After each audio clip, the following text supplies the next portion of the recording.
원한다는 제목으로 저와 여러분들이 이 말씀의 은혜를 나눴으면 좋겠습니다.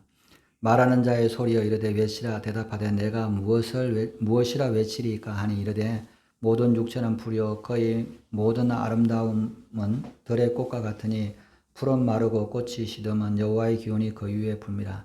이 백성은 실로 풀이로다. 풀은 마르고 꽃은 시드나 우리 하나님의 말씀은 영원히 서리라 하라.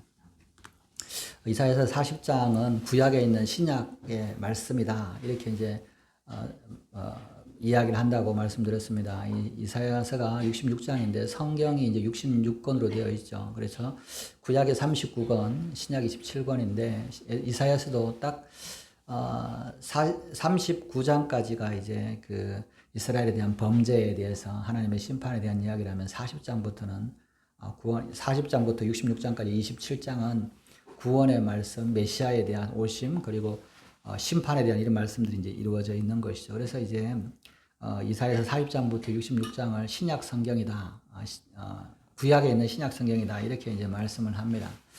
그래서 이제 이 40장의 말씀은 보면 이 외치는 자에 대해서 이제 이야기를 합니다. 이 이사야서의 외치는 자를 이제 신약에서는 세례 요한의 사역이다 이렇게도 말을 하는데요. 세례 요한이 이제 회개하라 천국이 가까웠느니라라고 할 때 그 말씀은 이제 성령을 통해서 받은 것도 있지만 이 이사야의 말씀을 다시 이제 선포하는 것이죠. 그래서 오늘 말씀에 보면 말하는 자, 외치는 자의 소리가 있는데 이제 신약으로 말하면 복음의 선포이잖아요. 이제 메시아가 오신다라고 하는 복음의 선포인데 오늘 말씀에 보면 이제 이 말하는 자가 이제 마치 세례 요한이 이런 느낌이에요. 성령께서 이제 메시아에 대해서 오실 것을 천국에 대해서 이야기를 하는데 하나님 이렇게 내가 메시아의 오심을 미리 광야에서 외치는 자로서 복음을 전파하는데 뭐라고 외칠까요? 이렇게 하는 것이죠. 우리가 이제 때때로 가끔 이제 뭐 이렇게 전도할 때 보면 복음을 전해야 된다 그럴 때 뭐라고 전해야 될까라고 할 때 뭐 천국이 있습니다. 천국 가십시다. 또는 뭐 거리 있습니다. 이렇게 이제 하잖아요. 예수 믿고 천국 가세요. 또 이렇게 천국이 있습니다. 예수 믿으면 참 좋습니다. 이제 이런 이야기를 이제 우리가 하잖아요. 근데 이제 마치 이제 그런 이야기를 할 것 같은데 복음이라고 하면서 복음의 메시지, 메시아의 오심을 메시지, 복음을 전하는데 뭐라고 복음을 전할까요? 라고 물으니까 하나님께서 이렇게 말씀을 하고 있는 거죠. 모든 육체는 풀이다. 그의 모든 아름다운 들의 꽃과 같다. 이런 이야기를 하시는 거예요. 즉 뭐냐면 복음의 메시지는 뭐냐라고 하면 인간은 연약한 존재다. 여러분 우리가 이런 말 했잖아요. 복음은 참 건강하고 행복하고 잘 사는 게 복음이잖아요. 그런데 왜 아프고 병들고 늙고 약해지는 것이 복음이냐. 이렇게 물을 수 있잖아요. 그래서 우리가 생각할 때 복음이라고 하는 것은 뭐 천국에 대한 것, 천국에 대한 소망, 행복하고 건강하고 막 이런 것만 생각을 하는데 또 뭐냐면 신앙생활에 제일 낙심될 때가 뭐냐면 열심히 믿었는데 왜 이렇게 몸이 아파서 온 데가 아파서 뭐 꼼짝을 못하고 이렇게 또 드러누워 있느냐 이런 이야기를 하잖아요. 근데 제가 이제 이렇게 저도 이제 이런 것들을 어느 날 저도 이제 한동안 이제 허리가 아파가지고 막 이렇게 힘들어가지고 있을 때 이제 왜 이렇게 사람이 이렇게 젊은데 아플까 이런 생각을 하다가 어느 순간에 이제 깨달아지는 게 뭐냐면 몸이 약하고 연약한 게 이게 참 복이구나 이런 생각을 하게 됐습니다. 물론 이제 건강해야죠. 저도 이제 기도할 때 전도하다가 하면 다들 이제 뭐 건강하기 위해서 또 뭐 기력이 차지 않는 모세와 같은 그런 것들이 사실은 우리가 구해야 되는 건 맞습니다. 그런데 이제 그렇더라도 나이가 들고 연약해지는 건 어쩔 수 없잖아요. 근데 그거를 뭐냐면 나는 안 연약해야지 이렇게 나는 건강해야 돼 이렇게 막 붙드는 게 아니라 내가 연약해지는 것이 복음이구나 하는 생각을 하게 되었습니다. 오늘 말씀도 그런 거잖아요. 근데 왜 그러냐? 제가 보니까 이렇게 팔팔하고 젊은 사람들은 예수 믿으라 그러면 안 받아들이더라고요. 나이 들고 좀 이렇게 연륜 오래되신 분들은 이렇게 받아들여요.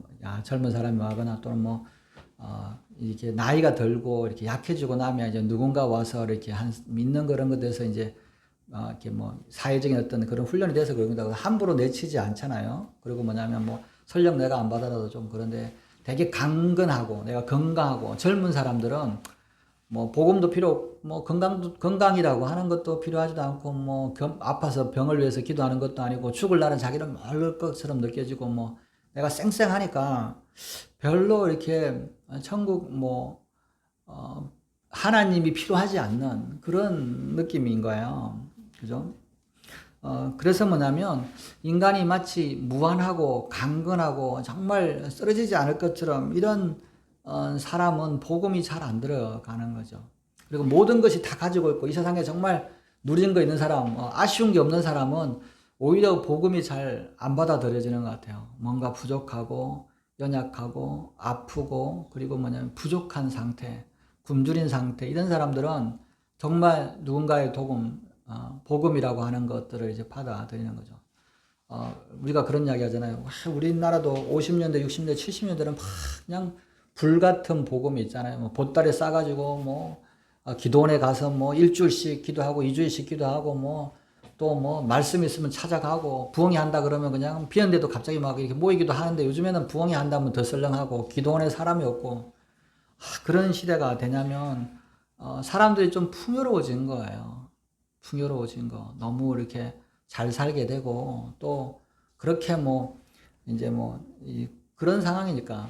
그래서 이제 이렇게 쉽게 해서 연약한 마음, 상한 갈대 같은 마음은 오히려 나이 들고 육체적으로 약해지거나 또는 병이 들거나 이런 분들이 오히려 더 이제 내가 참 약하다 이런 것들을 깨달을 때 이제 기도 부탁을 하죠. 아프고 힘드신 분들은 기도해주면 다 기도로 받으세요.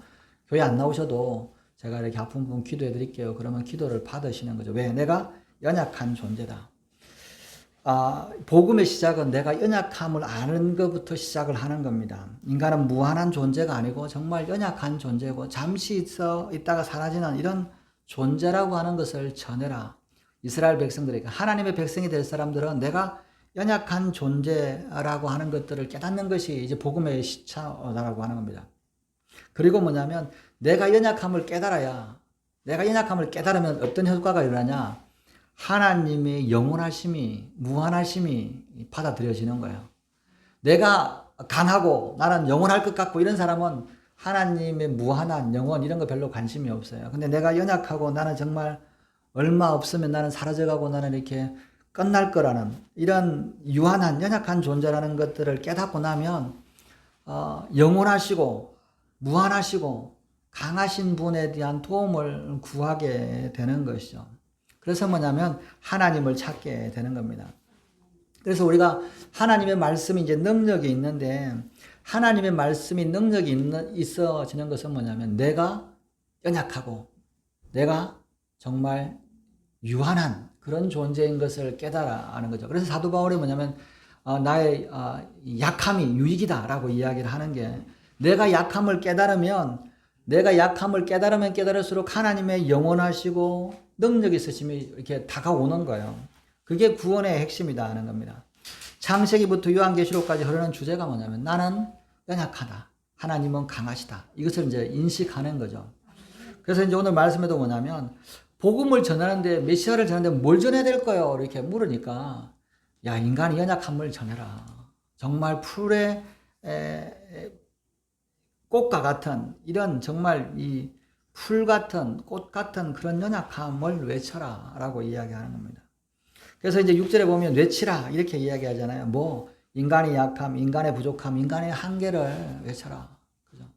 당신이 이렇게 건강해도 인간이 언제든지 갈 수 있다. 제가 이제 오늘 이제 전도하러 가는데 공원에서 이제 두 분을 만났어요. 따로따로 있는 이제 거기 그 현대 아파트에서는 정경자 홍성태가 어머니랑 또 이제 저기 이름이 이제 경자 영자 이렇게 두 사람인데 두 영자 이제 두 분을 이제 만났는데 오시더라고요. 그래서 이제 이게 공원에서 만나서 이제 벤치 앉아가지고 이제 이야기를 이제 하는데 이제 이 김영자라는 분이 이제 이분이 목사님 제가 죽었다가 살아났습니다. 그래서 아니 왜요? 그랬더니 제가 6일날 쓰러졌는데 혼수 상태에 이틀 있다가 깼다고 그런 이야기를 하는 거죠. 왜 그러냐 했더니 원인도 모르고 그냥 갑자기 쓰러졌다라고 그런 이야기가 정말 제가 죽을 뻔했다고 살아났다 이제 이런 이야기를 하시더라고요. 그래서 제가 이제 기도해 주면서 뭐냐면 참 우리 누구나 이렇게 한순간에 이렇게 갈 수 있다. 그죠? 저도 우리 애들한테 만날 때마다 야, 아빠가 천국 갈 때 가다가 밖에 나갔다가 못 들어와도 너무 슬퍼하지 말고 잘 예수 믿고 천국에서 만나자. 그렇게 이제 이야기를 한다. 이렇게 하면서 사람이 참 약하다. 아무리 건강해도 밥을 한 이틀 굶으면 꼬꾸라지고 뭐 이렇게 건강하신 분도 있잖아요. 감기 들어가서 곡기를 한 두 끼, 하루 이틀 하면 쓰러지고 이렇게 못 일어나는 분도 참 많으세요. 그러니까 그런 것처럼 참 인간이 연약하다. 그러면서 뭐냐면 제가 이제 그 두 분이 다 조카들은 목사님이세요. 그래서 두 분이 다 조카가 목사님들이 열심히 기도하시나 봐요. 저도 기도 열심히 합니다. 그리고 이제 이렇게 영접기도 홍성 때가 영접기도를 문제 못했는데 맨날 너무 이제 반갑게 맞아주시고 이제 다른 분한테 전도하라고 그렇게 하셔요. 그런데 이제 김영자 이분은 이제 영접기도도 하고 이제 그렇게 하셨는데 이제 복음에 대해 두 분 다 열려 있는 거죠. 그래서 이제 갑자기 이제 네 조카는 어디서 목회하냐, 내 조카는 어디서 목회한다 이런 이야기도 하시고 이제 그런 이야기를 하더라고. 그러면서 뭐냐면 사람들이 참 연약하다. 근데 이제 그 정영자 분 이제 그 홍성댁 어머님이 그렇게 하셔요. 내가 살 만큼 이제 80이 다 됐는데 살 만큼 80이 다 됐는데 살 만큼 살았는데 그래도 조금 이렇게 조금 더 살았으면 좋겠다는 생각이 들어요. 그러시다고 해서 근데 뭐 미래는 없는데 근데 이제 갑자기 80이 되니까 뭐 예전에는 80 한 뭐 넘으면 이제 뭐 못 살 거라고 생각하는데 이제 80이 되면 막 본인이 이제 80이 다 돼 갔으니까 이제 78세 만으로 이제 78세 뭐 이렇게 79세 되니까 이제 그래도 조금 더 건강을 살 수 있겠다 이런 생각을 하면서 제가 이제 그러면 90까지 요즘엔 다 90까지 넘어 산다 그러니까 이제 또 그런 분들은 또 90까지 산다는 건 되게 주책이라고 생각하세요. 그래서 나 그렇게까지 오래 살 건 아니야. 그 건강해요. 건강하시고 기도하시고 감사하게 하시면 90까지도 넘게 사시고 다 이런 게 건강하시는 게 중요하죠. 그렇게 이제 이야기를 하면서 대화를 했습니다. 그리고 이제 기도 많이 하니까 이제 또 신앙이 있으라고 이제 마지막 항상 그러잖아요. 믿음을 달라고 이제 기도하고 이렇게 하는데 참 인간이라고 하는 것이 연약해진다는 겁니다. 어쩔 수가 없는 거죠. 그런데 그것을 안타깝게 생각하지 말고 이게 복음의 시작이다. 내가 연약하면 연약해질수록 어떻게 하느냐. 그러니까 이게 연약해진다는 거를 그냥 내가 연약해지고 연약해진다는 것을 인정하는 것으로 끝나면 그게 복음이 아니에요. 내가 연약함을 인정하는 동시에 뭐예요? 하나님의 강함을 의지하는 거예요. 하나님을 의지하는 겁니다. 이전에는 나 혼자 결정하던 건 하나님 앞에 맡기는 거. 이전에는 내가 내 생각대로 하던 건 하나님 앞에 맡기는 거. 그죠? 우리가 이제 막 몸이 불편하고 그러면 누군가 부축해주잖아요. 이전에는 막 이렇게 나 혼자 당당히 그런데 내가 약해지면 누군가 부축해주잖아요. 근데 뭐냐면 그분에게 맡기듯이 예수님에게 나의 연약함을 맡기는 거가 이제 이게 사실은 복음이더라고요. 그래서 하나님께서 그렇게 만드신 거죠. 그래서 인간의 힘으로는 약하다는 거. 인간의 이스라엘 백성들이 이제 이사야 때 이후로 이제 전쟁이 나고 유다도 멸망하고 그런데 인간의 힘으로 전쟁을 막으려고 그러는데 막아줄 수 없고 인간의 힘으로 포로가 되는 이 길도 막을 수도 없는 거예요. 그냥 어차피 너희들은 이 길이 있다. 이거는 사람으로 할 수 있는 건 아니다. 하나님을 의지해야 이게 된다. 그죠? 이사야 선지자가 사역할 때는 히스기야 때라서 아직 이스라엘 유다가 망하려면 뭐 북이스라엘은 망했지만 유다가 망하려면 조금 시간이 남아 있어요. 그럼에도 불구하고 앞으로 이제 전쟁과 포로가 있을 거라고 예언을 하고 있는데 그를 막는 것은 내가 힘으로 계획을 하고 뭐 군사력을 많이 하고 그것이 이런 것이 아니라 나의 연약함을 인정하고 하나님을 의지하면 이게 된다라고 하는 메시지인 거죠. 그래서 뭐냐면 히스기야가 참 열심히 이스라엘을 개혁을 했어요. 근데 히스기야 다음 왕이 므낫세잖아요. 그 아들이. 그래갖고 이스라엘이 완전히 그냥 이 우상숭배로 또 넘어가잖아요. 사람들이 뭐냐면 이렇게 좋은 방향으로 개혁을 한다라고 이야기하지만 사실은 인간이 하려고 하면 잘 안 됩니다. 오히려 여러분 히스기야 왕보다 그 아들인 므낫세가 훨씬 더 많이 나라를 강하게 하고 싶어 했던 사람이에요. 왜? 그래서 뭐냐면 바벨론에 이 나라는 왜 이렇게 강해지냐? 바벨론의 신이 세서 그런가 보다. 그 신들 가져갖고 막 성전 가운데 신을 갖다 놓고 막 그렇게 노력을 했던 사람이에요. 어떤 노력? 인간적인 노력을 했던 거죠. 근데 히스기야, 그 므낫세의 아버지는 뭐예요? 자기가 부족함을 깨닫고 이제 하나님 앞에 의지했던 사람이잖아요. 물론 이제 자기가 이제 건강을 회복을 나와서는 막 자랑을 했지만 어찌됐든 이 사람들이 내가 힘이 되는 거, 우리가 이제 뭐 개혁을 하고 이런 것들이 뭐냐면 내가 건강하려고 또 나라가 잘 되기 위해서 이렇게 하잖아요. 근데 이런 것들이 인간 잘 안 돼요. 잘 안 돼요. 그런데 왜 그러냐? 인간이 하려고 하기 때문에 그렇습니다. 이 나라를 정말 인간이 새롭게 잘나고 건강하게 하려고 그러면 안 되는 거예요. 왜? 우리는 그런 능력이 없기 때문에 그렇습니다. 그래서 인간의 힘으로 뭐 해방이나 구원이나 혁명이나 개혁이나 승리는 사실은 불가능하다는 거죠. 그래서 뭐냐면 하나님은 이사야를 통해서 말씀하시는 것은 인간은 연약하고 하나님을 의지할 때 구원이 일어나고 개혁이 일어나고 승리가 일어난다라고 깨우쳐 주고 계시는 것이죠. 그래서 인간의 육체는 오늘 말씀해 보면 풀과 같다라고 이야기하는 겁니다. 여러분, 풀은 싱싱하고 푸르고 기운이 넘쳐 보입니다. 이제 동남아에 사신 사람들이 이제 한국에 관광을 오잖아요. 가을이나 이제 겨울쯤 딱 오면 되게 놀란다 그래요. 왜냐하면 한국의 나무들은 다 죽었어. 그죠? 이 동남아에는 365일 항상 푸른 나무잖아요. 근데 한국에 나오는 가을에 되면 나무들이 다 엎드렸고 나뭇잎이 다 떨어졌어. 그건 죽은 나무밖에 없는 거예요. 온 산이 다 죽은 나무밖에 없어. 저렇게 죽은 나무를 왜 이렇게 많이 키우냐? 한국은 이렇게 죽은 나무다. 이렇게 이제 생각을 하잖아요. 그런데 뭐냐면 이게 봄이 되면 다시 그냥 싱싱해지잖아요. 근데 이게 싱싱한 풀들이 한순간에 이제 사라지는 거죠. 여러분, 계절에 따라서 풀이 마르고 시들고, 그죠? 나무나 풀에 핀 꽃이 우리가 이제 뭐 벚꽃을 보면 정말 벚꽃이 아름다운데 딱 7일 정도 가는 것 같아요. 이렇게 확 펴고 완전히 핀 상태에서 이제 이 가는 거가 딱 7일인데 이게 그 정말 아름다운 벚꽃을 가면 야 이게 꽃길이 이런가 보다. 그죠? 뭐 이렇게 또 어떨 때 보면 이렇게 벚꽃 사이에 가로등같이 비치면 이렇게 저녁 때쯤 보면 너무너무 이쁜 거예요. 진짜 허드러진 이런 것들이 있잖아요. 근데 참 이렇게 제가 이제 뭐 한 몇 년 동안 이렇게 그걸 보니까 벚꽃 필 때 비가 한 번 오더라고요.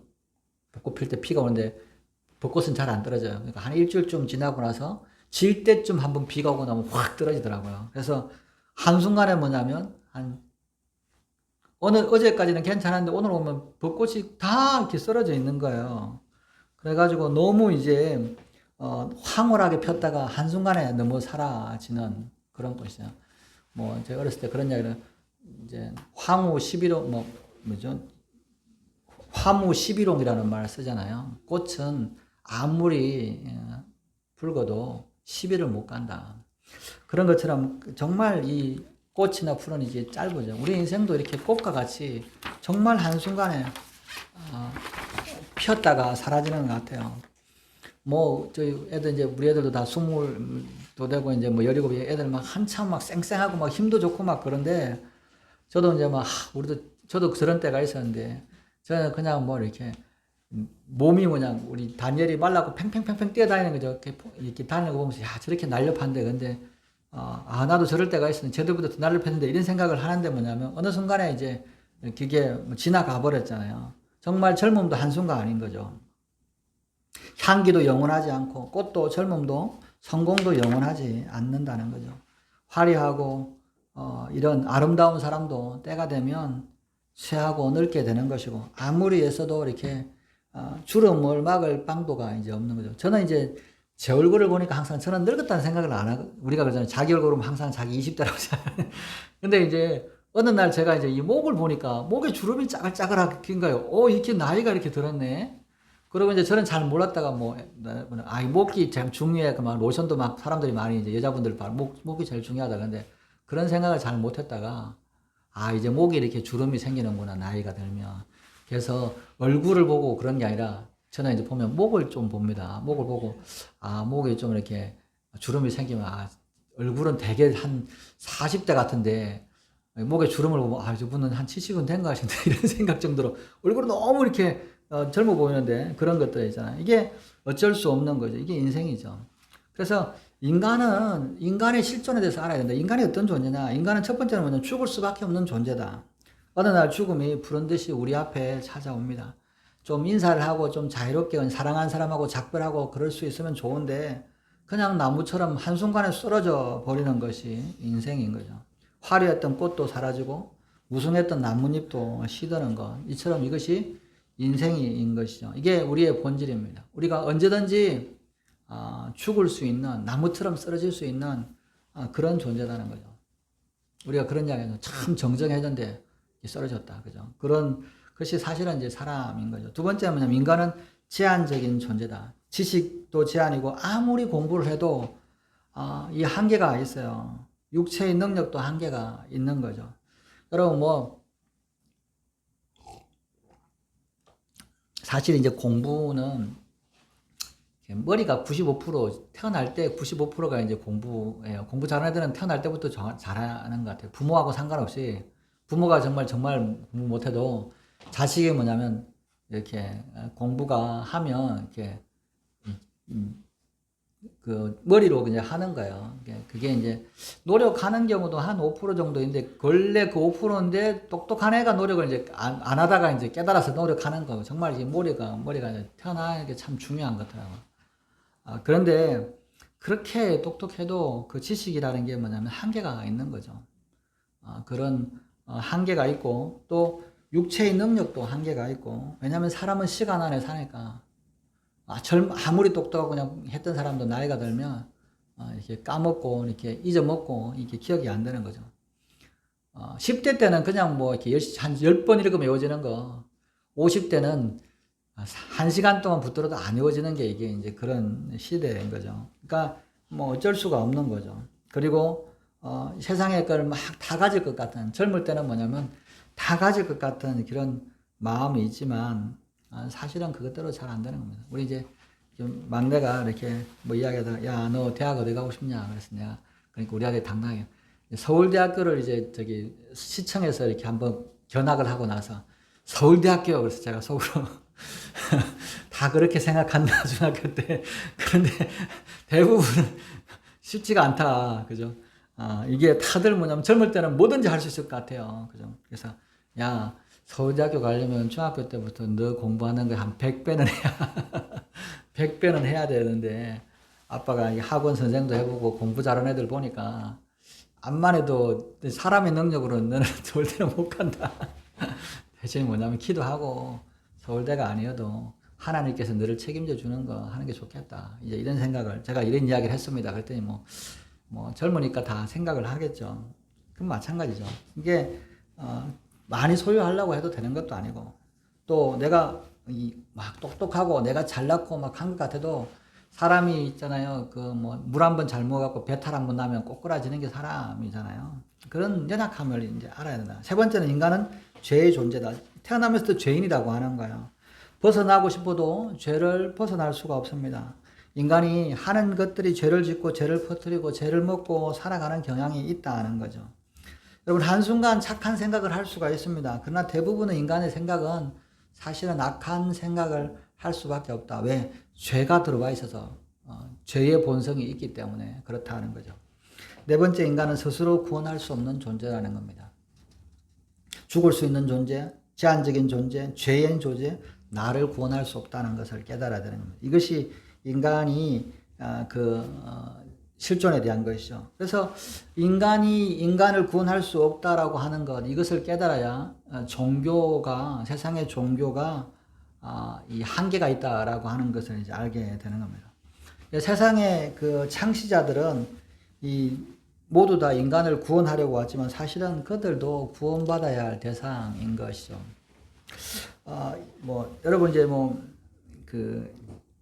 이단 중에 이제 이렇게 영생교라고 있어요. 원래는 이제 성리교인데 성리교 영생 하나님 성리교 뭐 이런 거에서 부천 쪽에 있었던 이런 이제 그 교주가 80년도에 만들었던 영생교라는 이단이 있었는데 이 교주가 이제 조희성이라는 사람이었습니다.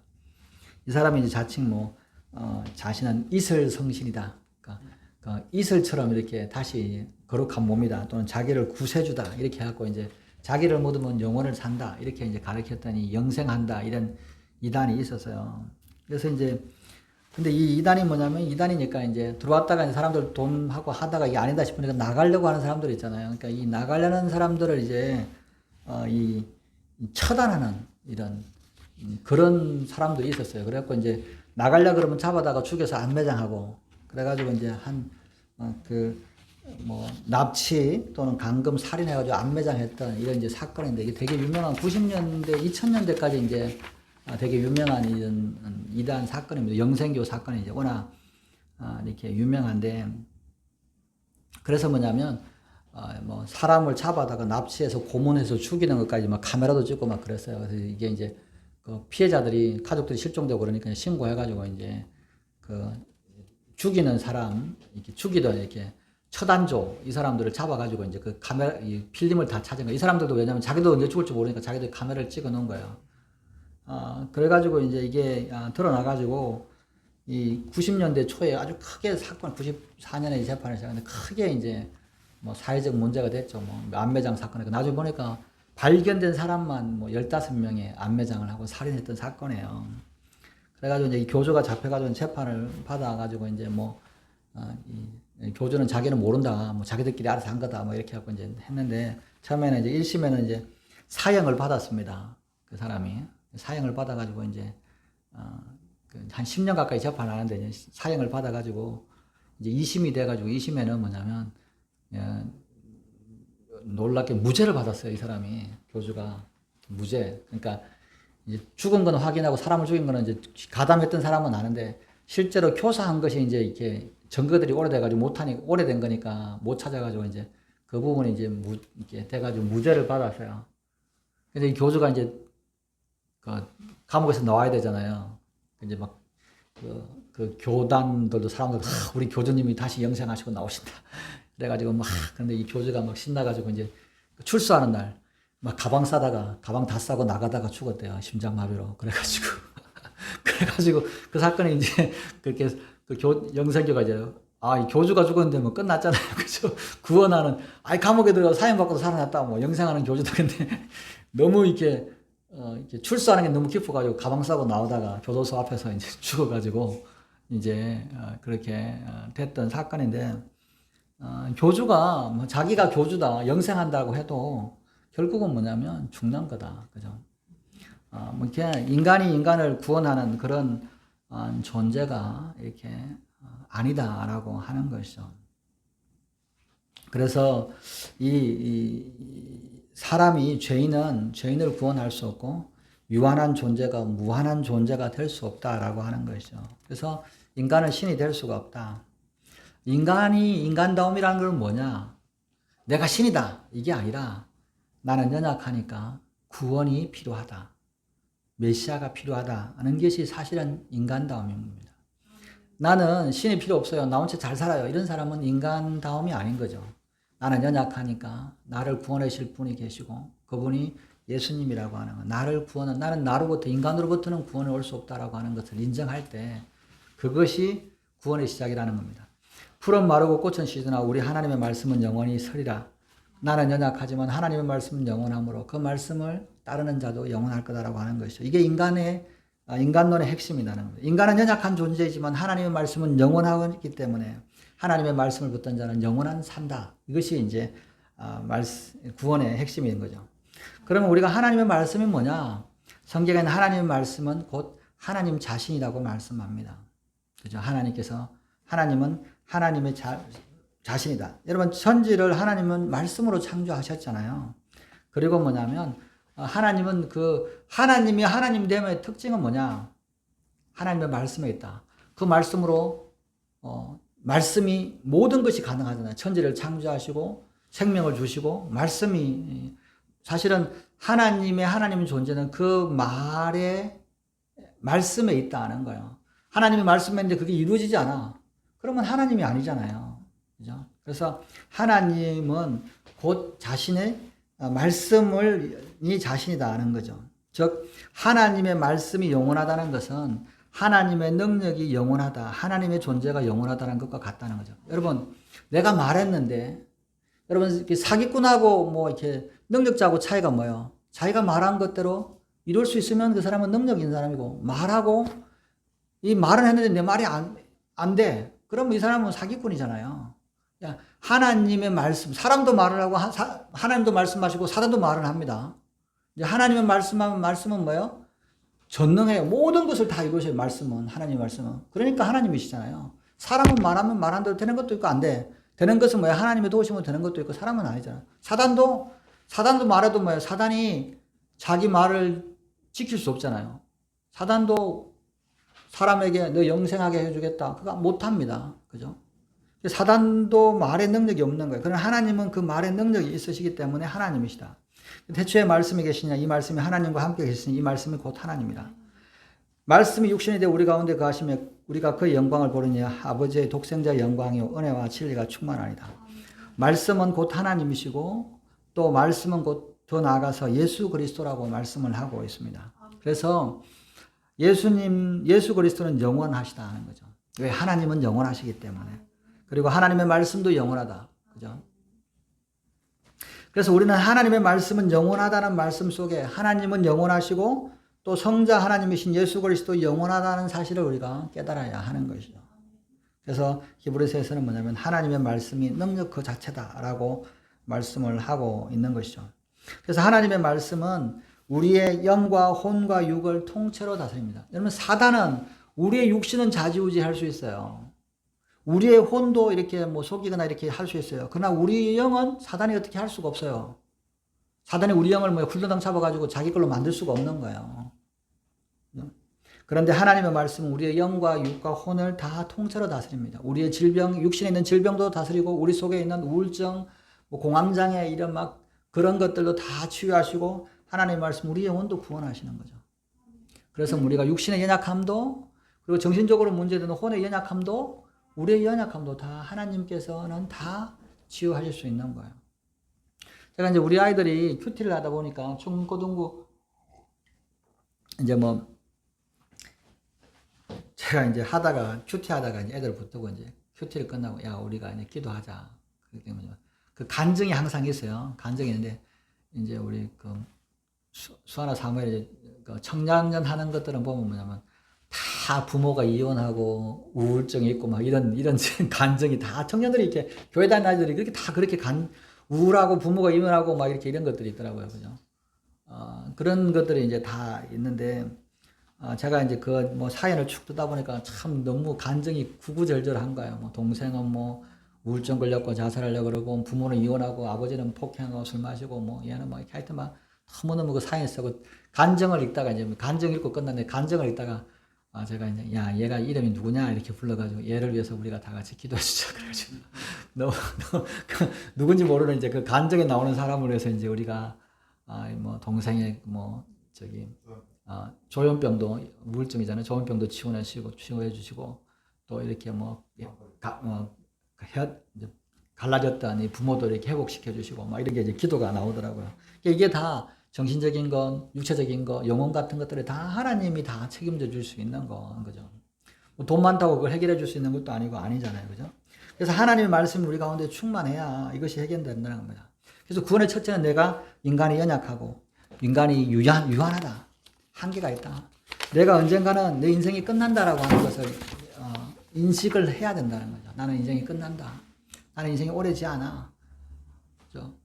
목사님 그래도 뭐 50년 살 때, 50년도 오래지 않더라고요. 제가 보니까 50년, 인생이 50년이 훅 지나갔어. 그죠? 그래서 뭐냐면, 인간이 연약하다. 그리고 뭐냐면, 내가 어떤 것을 바꿀 수 있다라고 하는 거, 역사를 바꿀 수 있다는 생각도 오만한 거다. 그냥 하나님 말씀만이 역사를 만드는 거다. 우리나라가 연약하고, 좀 안 좋은 역사였다면, 하나님의 말씀이 우리나라를 새롭게 바꿔 나가는 거다. 인간도 바꾸는 것, 여러분 사람은 바꿔 쓸 수 없다 그러잖아요. 사람은 안 바뀝니다. 그런데 오직 바꿀 수 있는 거는 말씀밖에 없어요. 사람을 바꿀 수 있는 거. 여러분 사람 만나보시죠. 한마디로 사람은 그러잖아요. 사람은 바꿔 쓸 수 없다 이런 말 하잖아요. 근데 하나님 말씀만이 사람을 바꿀 수 있는 거야. 그리고 영원히 변하지 않는 진리는 하나님의 말씀밖에 없다는 거예요. 이런 고백과 선포가 우리 안에 이랬을 때 인생이 새로워지는 거야. 야, 나는 연약해. 내 연약함을 하나님 앞에 의지할 수밖에 없어. 사람의 말이나 사람의 어떤 이론이나 이런 것들은 다 한계가 있고 오직 하나님 말씀만이 변함이 없어. 세상에 뭐 이렇게 하더라도. 그죠? 또 사람 저렇게 그냥 말종 같은 저 사람 바꿀 수 있는 거 절대로 안 돼. 그죠? 하나님만이 없다. 이것을 이제 깨닫는 것이죠. 그래서 인류의 역사를 두 가지로 나누는데 첫째는 뭐냐면 인간의 역사와 하나님의 역사라고 나눌 수 있습니다. 인간의 역사는 인간이 어떤 걸 잘하기 위해서 전쟁도 하고 개혁도 하고 폭력도 하고 서로 막 살아가는 거고, 인간의 역사를 만들려고 하는 거예요. 인간의 역사를 만들면 어떻게 돼요? 전쟁해요. 뭐 내 말 안 들으면 싸워서 전쟁하고 안 되면 때리고 테러하고 막 이렇게 미워하고 하는 거예요. 그렇게 만드는 역사는 사실은 지옥과 같은 역사죠. 그러나 하나님이 역사를 만들어 가면 평화와 화해와 복이 있다는 겁니다. 우리가 이제 뭐 가끔 이렇게 이야기하는데, 저는 이제 뭐 우리가 통일 이야기를 하잖아요. 뭐 남북한이 통일하자 그러면 통일을 이야기할 때 통일은 인간이 할 수 없다라고 하는 거죠. 여러분 통일 가끔이나 남북한에 그냥 각자 그냥 해서 둘이 하나가 되자, 각자 뭐 연방제처럼 이런 통일은 있을 수가 없어요. 통일이라고 하는 것은 여러분 통일이잖아요. 하나가 된다는 건데, 하나가 되려면 하나가 죽어야 하나가 사는 겁니다. 그죠? 여러분 통일된 나라가 있어요. 월남 있죠. 통일됐죠. 월남은 어떻게 돼요? 월명이 쳐들어와서 하나가 됐잖아요. 월남에 있는 사람들 전부 다 지금 다 썰어버렸어요. 1000만 명 이상 썰어고 1000만 명 이상 도망갔어요. 그죠? 그리고 통일이 되는 거예요. 그래서 국기도 뭐예요? 월명 국기를 쓰잖아요. 독일도 독일을 씁니다. 동독하고 서독도 했잖아요. 그죠? 국기 어떤 거 씁니까? 서독 국기 쓰잖아요. 그 동독에 있는 거 싹 다 썰어버리잖아요. 그 서독으로 만들어지는 거예요. 그죠? 그렇게 만들어지는 것이 사실은 하나가 되는 겁니다. 그런데 어떤 것으로 하나가 될 거냐? 여러분, 우리 속에 우리 마음도 통일이 돼야 돼요. 어떤 거냐? 하나님과 우리 사이에, 하나님 우리 속에 들어왔잖아요. 하나님과 내 마음이 있어. 통일이 돼. 각자 있으면 통일은 절대로 안 돼요. 둘 중에 하나가 죽어야 돼. 하나님이 죽든지 내가 죽든지. 하나님이 죽으면 나는 내 세상이 되는 거고, 내가 죽으면 하나님이 세상이 되는 거예요. 내 속에서 내가 죽으면 하나님 나라가 내 속에 날아가는 거고, 내 속에서 하나님이 죽으면 내 나라가 서는 거예요. 그렇잖아요. 예수 믿으면 하나님이 들어오셨는데 내 속에서 두 나라가 있어. 그거는 지옥에 맨날 싸우는 거야. 그죠? 한 번은 하나님하고 한 번은 마귀하고 이렇게 싸우는 거죠. 그러니까 하나가 된다는 말은 하나가 죽어야 돼요. 누가 죽을 거냐? 내가 죽을 거냐? 하나님이 죽을 거냐? 우리는 하나님이 죽기를 원하잖아요. 하나님 죽고 내 말만 들어주세요. 그러면 그것은 지옥이에요. 내가 죽으면 하나님 나라가 내 속에 세워지니까 이것은 천국이 이루어지는 거죠. 우리가 뭐 가끔 있잖아요. 뭐 공산주의하고 남한하고 자유주의하고 같이 이렇게 자유롭게 살면 되잖아요. 절대로 그럴 수 없습니다. 공산주의가 되든지 남한의 자유주의가 되든지. 그죠? 김일성이 아주 유명한 말 했죠. 김정일이 그런 얘기 있잖아요. 통일되면 어떡하냐. 여러분, 문익환 목사가 북한에 가는데 유명한 글 있잖아요. 가가지고 이제 막 걱정을 한 거예요. 문익환도 자기도 이제 목사인데 자기는 북한을 좋아하긴 하지만 그래가지고 이제 김일성한테 물어봤다 그러잖아요. 남한에 중산층들이 많은데 통일되면 이 사람들 어떻게 할 거냐. 여러분, 공산주의가 되면 중산층이라는 말이 있을 수 없잖아요. 중간 정도 산업이 가지고 있는 사람이에요. 그죠? 산업을 가지고 있는 사람은 있을 수가 없어요. 개인이. 이 사람들 다 처리해야 이 사람이 공산주의예요. 그러니까 이제 김일성이가 잘 봐줄 겁니다. 그러니까 이제 문익환이 와가지고 그랬다 그러잖아요. 자기가 이제 북한을 김일성 물어도 잘 보호해준다 그래서 내가 이제 믿고 이제 되겠다. 그런 이야기를 이제 뭐 유명하죠. 조선일보도 나오고 그런 길을 문익환이 그래가지고 이제 했다 그러잖아요. 근데 그 이야기를 듣고 있던 그 김정일이랑 나중에 그 자기 그 간부들끼리 이야기를 했다 그러잖아요. 그 당시에 남한에 이제 그 3천만인가 5천만이 뭐 4천만에 3천만에 그때 이제 80년대 80년대니까 어떻게 하냐니까 1000만 명은 죽이고 1000만 명은 도망가고 1000만 명은 수용소에 보내고 2000만 명만 가지고 북한도 2000만 명이니까 그게 해가지고 이 사람 다스리면 된다. 이랬다 그러잖아요. 그렇게. 그게 뭐예요? 못 받아들이는 거예요. 받아들일 수가 없어요. 그래서 뭐냐면 어느 하나가 무너져야 되는 겁니다. 그래서 하나님을 인정하는 사랑을 하고 있으면 하나님을 의지하면 우리가 자유통일이 될 거고 하나님을 부정하면 하나님이 함께 하시면 공산주의 통일이 되는 게 이게 우리나라의 통일인 거예요. 그래서 통일도 하나님의 손에 있는 겁니다. 그래서 우리가 하나님을 의지하고 하나님과 함께해야 이 통일이 우리나라가 번영된 통일이 되는 거고 하나님 없이 하는 통일은 뭐예요? 지옥이 되는 거예요. 그죠? 사람들은 뭐냐면 하나님 없이 통일할 수 있다고 생각합니다. 절대로 그렇지 않아요. 하나님이 함께 하셔야 됩니다. 그래서 국가나 개인이나 가정도 하나님이 주관하셔야 정말 이것이 복된 나라가 되는 겁니다. 내 삶에도 하나님이 사시고 내가 죽어야 된다. 그래야 하나님 나라가 내 속에, 왜 내가 죽고 하나님이 통치하시면 내 속에 하나님 나라가 되잖아요. 그것을 우리가 믿고 가는 겁니다. 그래서 우리가 내 가정, 내 삶의 주인은 하나님이심을 선포하고 기회가 있을 때마다 나의 연약함을 고백하고 하나님 앞에 나를 맡기는 겁니다. 이게 복음의 시작인 거죠. 9절에 아름다운 소식을 시온에 전하는 자야 너는 높은 산에 오르라. 아름다운 소식을 예루살렘에 전하는 자야 너는 힘써 소리를 높이라. 두려워하지 말고 소리를 높여 유다 성읍들에게 이르기를 너희 하나님을 보라 하라. 이 9절에 보면 아름다운 소식을 시온과 예루살렘에 유다의 성읍에 전하라고 하는 겁니다. 이 39장까지 하나님의 심판과 하나님의 진노가 그리고 이스라엘의 죄에 대해서 이야기를 한 거예요. 그게 자신을 깨닫는 거잖아요. 그리고 나서 뭐냐면 그걸 깨닫고 나면 하나님을 그렇게 내가 죄인이고 내가 멸망하고 나는 포로가 될 거라는 걸 깨닫고 나면 하나님 앞에 나의 약함을 깨닫고 나니까 하나님 앞에 고백하고 하나님을 의지하기 시작할 때 이게 하나님의 회복이 있을 거라고 하는 것을 전하게 되는 겁니다. 그래서 우리가 전하는 소식은 우리가 그러잖아요. 당신 아무리 건강해도 나이가 들면 죽습니다. 지옥에 갑니다. 우리는 죄인입니다. 이렇게 말하는 이유가 뭐예요? 당신이 그걸 인정하고 하나님을 의지하면 복된 소식, 구원의 소식이 있습니다. 라고 하는 것들을 전해주는 거죠. 그럼 뭐 이야기하면 뭐 지옥이 어디 있어? 그죠? 그러냐? 아니 지옥이 있다고 인정을 해야 하나님을 인정을 하는 거예요. 왜 지옥이 없으면 하나님을 의지해야 될 이유가 없잖아요. 지옥이 있고 우리가 인생이 끝나게 됩니다. 연약합니다. 그래서 하나님을 의지하십시오. 이렇게 이야기하는 거죠. 그래서 이 복음, 내가 연약하고 하나님을 의지하면 내가 복된 소식, 구원의 소식이 하나님으로부터 온다라고 하는 것들을 전하라고 하는 거죠. 그래서 우리 입술로 이것을 선포하는 거예요. 하나님, 우리 민족의 우상, 우리 민족의 죄악들을 다 고백하고 우리 민족의 약함을 하나님 붙들어 달라고 하나님 앞에 맡깁니다라고 이야기를 하는 거예요. 그럴 때 하나님이 우리 민족을 축복합니다. 우리 가정은 도저히 안 됩니다. 하나님, 우리 가정은 우리 힘으로는 도저히 회복할 수가 없어요. 하나님 앞에 맡깁니다. 하나님께서 붙들어 주세요. 그래 우리 가정이 축복이 돼요. 하나님, 우리 자녀 내가 아무리 잘 가르치고 공부해도 애들이 살아가는 거 얼마나 힘든지 몰라요. 내가 도저히 할 수 없습니다. 하나님 이 자녀들을 맡아 주십시오. 그럴 때 우리 자녀에게 축복이 되는 것이죠. 이게 축복의 시작이라고 하는 겁니다. 그래서 우리의 입술은 뭐야? 우리는요, 이 아름다운 소식을 전할 수 있는 특권이 있는 거예요. 하나님, 우리 가정이 연약합니다. 하나님 앞에 맡깁니다. 하나님께서 책임져 주세요. 하나님, 우리 자녀가 연약합니다. 우리 자녀의 앞날을 하나님께서 책임져 주세요. 그죠? 하나님, 이 나라가 연약합니다.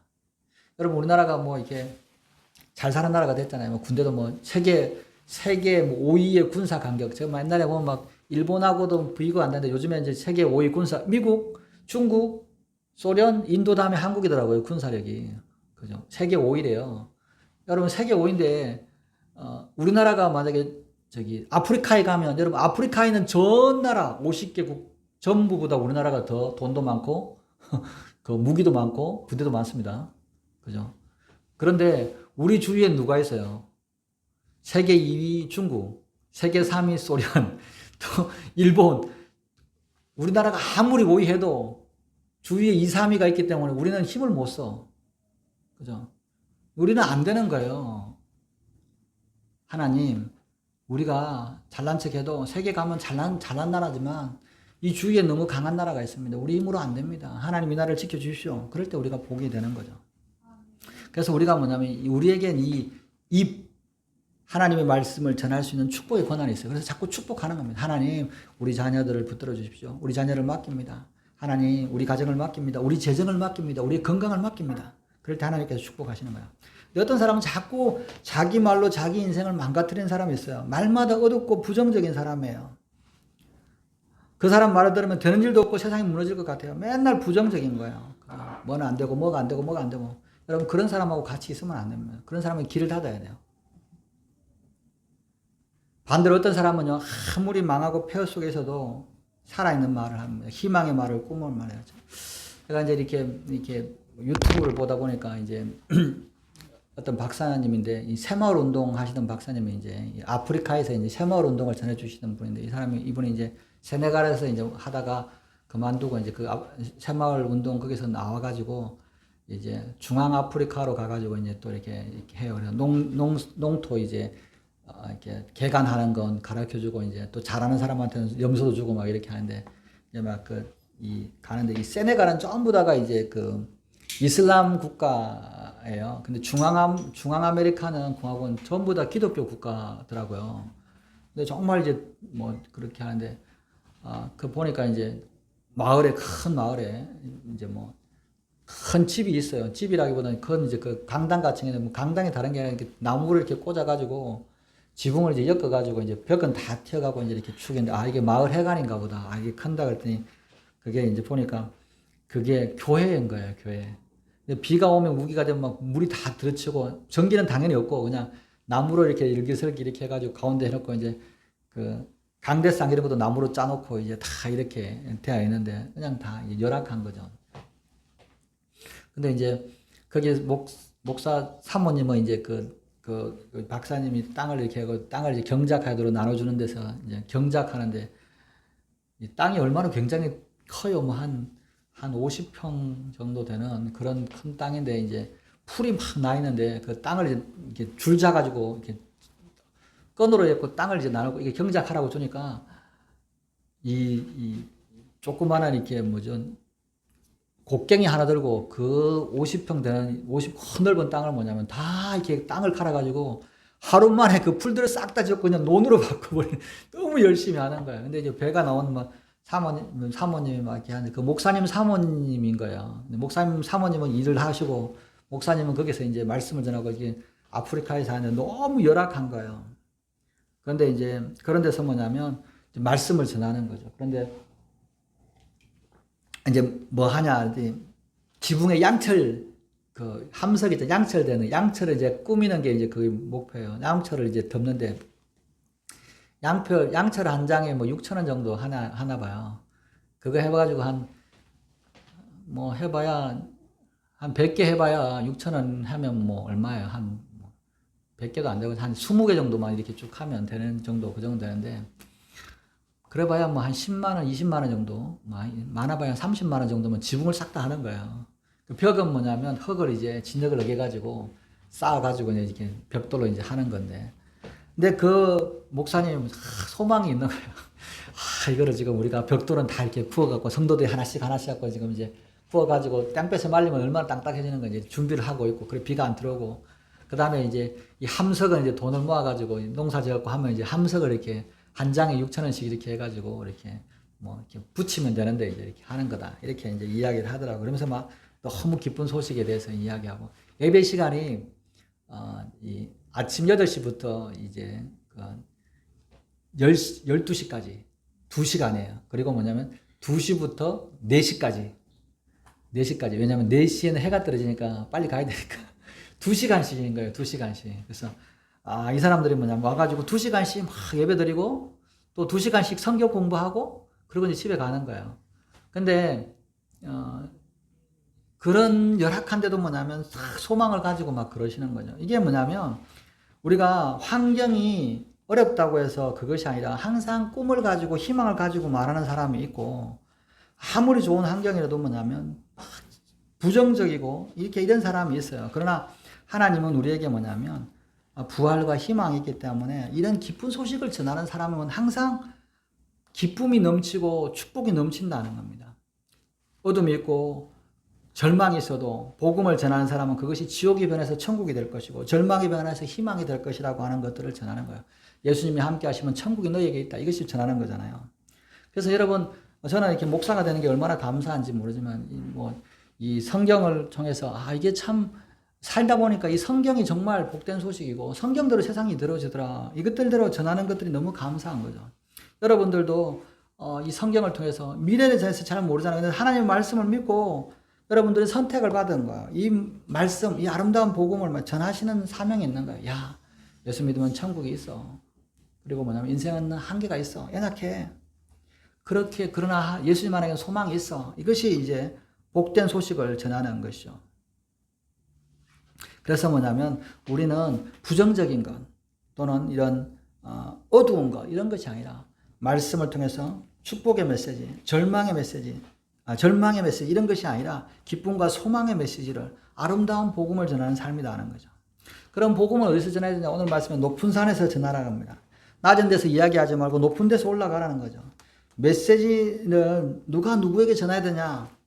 말씀을 가진 사람, 말씀을 받은 사람이 시온에게, 예루살렘에게 복음이 필요한 곳에 전해야 한다는 겁니다. 이 시온과 예루살렘은 이 이사야가 예언한 39장에 이 멸망해야 되는 포로가 되는 그런 땅이에요. 앞으로 전쟁이 있고 포로가 있을 이 소식을 200년 전에, 200년 뒤에 이 유다가 멸망하고 예루살렘이 멸망할 거야, 포로가 할 거야, 죄 때문에 그래.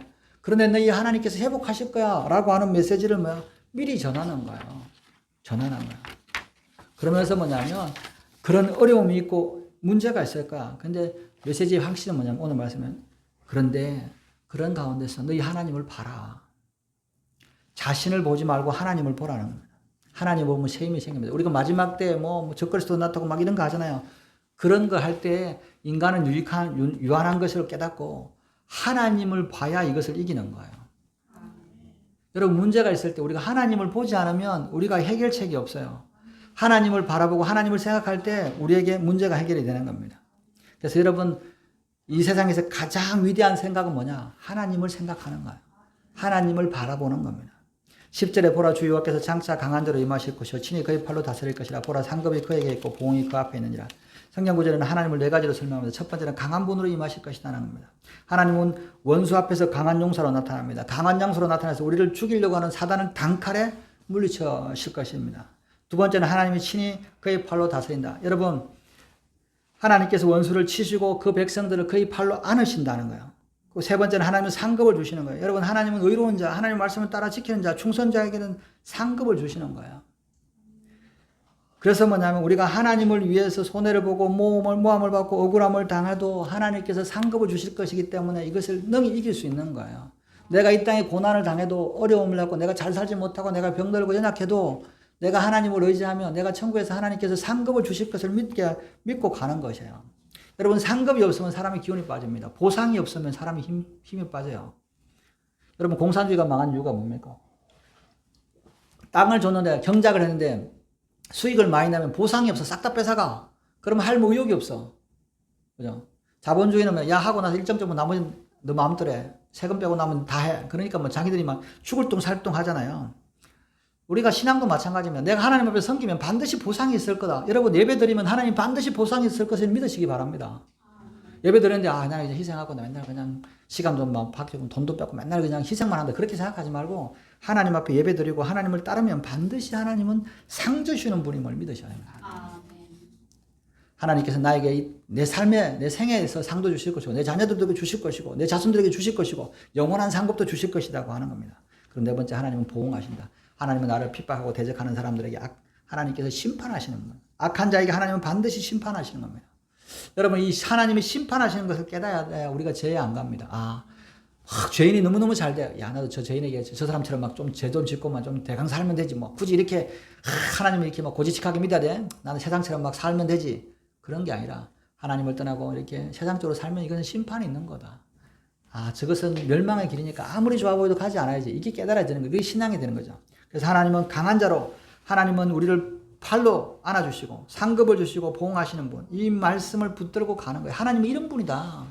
하나님은 이런 분이다. 하나님은 보응도 안 해. 죄를 지어도 아무렇지도 않아. 또 하나님은 상도 안 주죠. 내가 잘해봐야 아무 소용없다.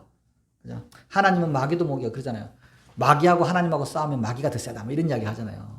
그런 거 아니잖아요. 하나님은 강하신 분이야. 마귀를 능히 이기시고 그리고 하나님은 그렇게 강하신 분이 하나님의 자녀들, 하나님의 백성을 팔로 인도하시고 안으신다.